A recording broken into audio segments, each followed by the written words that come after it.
කෝදේශ්වරන් ගරු මන්ත්‍රීතුමා විනාඩි 5ක කාලයක් ඔබතුමා. சபைக்கு தலைமை தாங்கும் தலைவர் அவர்களே, இன்றைய புலமை சொத்துக்கள் சம்பந்தமான இந்த கலந்துரையாடலிலே இந்த விவாதத்திலே கலந்து கொண்டதற்காக நன்றியை தெரிவித்துக் கொள்கின்றேன். விசேடமாக முதலாவதாக விவசாயிகளுக்கான அந்த நெல்லின் உத்தரவாத விலையை தற்பொழுது அரசாங்கம் வெளியிட்டிருப்பதை இட்டு நான் மன மகிழ்ச்சி அடைகின்றேன். விவசாயிகளும் மகிழ்ச்சி அடைகின்றார்கள். விசேடமாக இந்த நெல்லுக்கான உத்தரவாத விலையை நீங்கள் தற்பொழுது வெளியிட்டிருக்கின்றீர்கள், அது நல்ல விடயம். இருந்தாலும் நீங்கள் இந்த விலையை ஜனவரி மாதத்தில் முதற்கிழமையிலே நீங்கள் இந்த உத்தரவாத விலையை நீங்கள் நிர்ணயிப்பீர்களானால் உண்மையாக வடகிழக்கிலே இருக்கின்ற விவசாயிகள் அந்த கூடுதலான நன்மையை பெறக்கூடிய வாய்ப்பும் சந்தர்ப்பமும் ஏற்படும். ஏனென்றால் வடகிழக்கிலே விசேடமாக அம்பாறை மாவட்டத்திலே இப்பொழுது தற்பொழுது 160-70 வீதமான விவசாயிகள் நெல்லை அறுவடை செய்து விட்டார்கள். அறுவடை செய்து அவர்கள் மிக குறைந்த விலையிலே தான் விற்பனை செய்திருக்கின்றார்கள். ஏனென்றால் நீங்கள் அந்த உரிய விலையை, கட்டுப்பாட்டு விலையை தற்பொழுதுதான் அறிவித்திருக்கிறீர்கள். இனி வருகின்ற காலத்திலே இந்த உரிய நெல்லின் விலையை நீங்கள் உரிய நேரத்திலே அறிவிப்பீர்களானால் விவசாயிகள் அந்த நட்டத்திலே இருந்து தங்களை பாதுகாத்துக் கொள்ளக்கூடிய அந்த ஒரு சந்தர்ப்பம் ஏற்படக்கூடியதாக இருக்கும். விவசாயம் என்பது இந்த நாட்டின் முதுகெலும்பாக இருக்கின்றது. விவசாயிகளை பாதுகாக்க வேண்டிய கடமையும் பொறுப்பும் உங்களுக்கு இருக்கின்றது.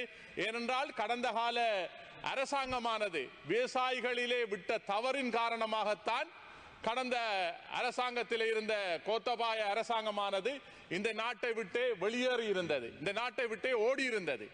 ஆகவே தயவு செய்து நீங்கள் உரிய நேரத்திலே அந்த விலையை நிர்ணயிங்கள்.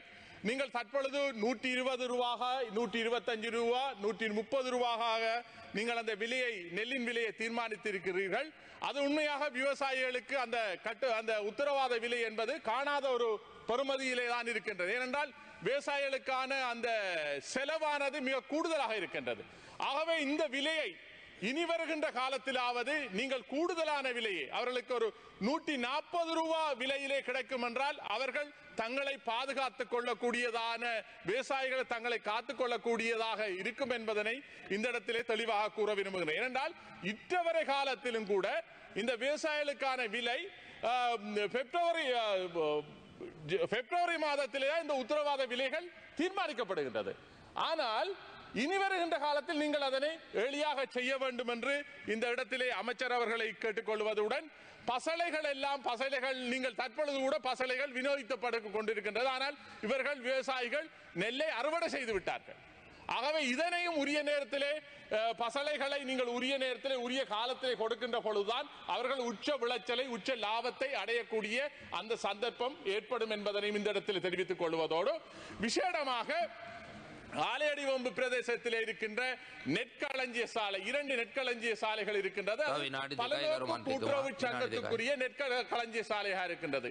ஆனால் இந்த நெற்களஞ்சிய சாலை 1969 ஆண்டிலிருந்து ஆலையடி பலநோக்கு கூட்டுறவு சங்கமானது பராமரித்து வந்தது. ஆனால் 2008 ஆண்டு 2009 ஆண்டு யுத்தம் உச்ச நிலையில் இருந்த பொழுது ராணுவத்தினரால் அதன் ராணுவத்தின் கட்டுப்பாட்டுக்குள்ளே இருந்தது. அதன் பிறகு அமைச்சர், பாதுகாப்பு அமைச்சின் செயலாளர் மற்றும் ராணுவத்தின் தலைமை அதிகாரிகளினாலே அந்த 2010 ஆண்டு கோஆபரேட்டிவ் ஆல்ரெடி பலநோக்கு கூட்டுறவு சங்கத்துக்கு அந்த காணி வழங்கப்பட்டது. ஆனால் தற்பொழுது மீண்டும் ஆமியானது, ராணுவமானது எந்தவித அனுமதியுமின்றி, அதாவது கோஆபரேட்டிவ் சொசைட்டியின் எந்த விதமான அனுமதியுமின்றி, அவர்களின் அந்த கூட்ட தீர்மானமின்றி, அவர்களின் அங்கத்தவர்களின் அனுமதியின்றி, பல்நோக்கு கூட்டுறவு சங்கத்தின் இயக்குனர் சபைகளின் அனுமதியின்றி அதனை வலுக்கட்டாயமாக ராணுவத்தினர் தற்பொழுது தங்களது கண்ட்ரோலிலே அந்த 2 நெற்களஞ்சிய சாலையிலும் எடுத்திருக்கின்றார்கள். இந்த பல்நோக்கு கூட்டுறவு சங்கமானது அந்த பிரதேசத்தில் இருக்கிற விவசாயிகளை பாதுகாக்கும் பொருட்டு நெல்லை கட்டுப்பாட்டு விலையிலே அவர்கள் கொள்வனை செய்து அதனை அரிசியாக உற்பத்தி செய்து குறைந்த விலையிலே அந்த மக்களுக்கு வழங்கி இருந்தார்கள். ஆனால் ராணுவத்தினர் இப்போது அதனை தற்பொழுது அவர்களின் கண்ட்ரோலிலே கொண்டு வந்திருக்கின்றார்கள். இதனை அமைச்சர்கள் கவனத்தில் எடுக்க வேண்டும். அவர்கள் அனுமதி இல்லாமல் இந்த விடயத்தை செய்திருக்கின்றார்கள். இது அந்த பிரதேசத்தின் மக்களுக்குரிய சொத்து. தயவு செய்து அது லட்சக்கணக்கான பெறுமதியிலான சொத்து.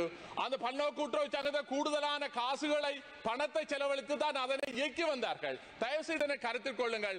நீங்கள் உரிய நடவடிக்கை எடுத்து மீண்டும் அந்த பல்நோக்கு கூட்டுறவு சங்கத்துக்கு ஆல்ரெடி பல்நோக்கு கூட்டுறவு சங்கத்துக்கு அந்த 2 படி ஸ்டோரை நீங்கள் கொடுக்க வேண்டும் என்று இந்த இடத்திலே தாழ்மையாக உங்களிடம் நான் இந்த இடத்திலே கேட்டுக்கொள்கின்றேன். நன்றி.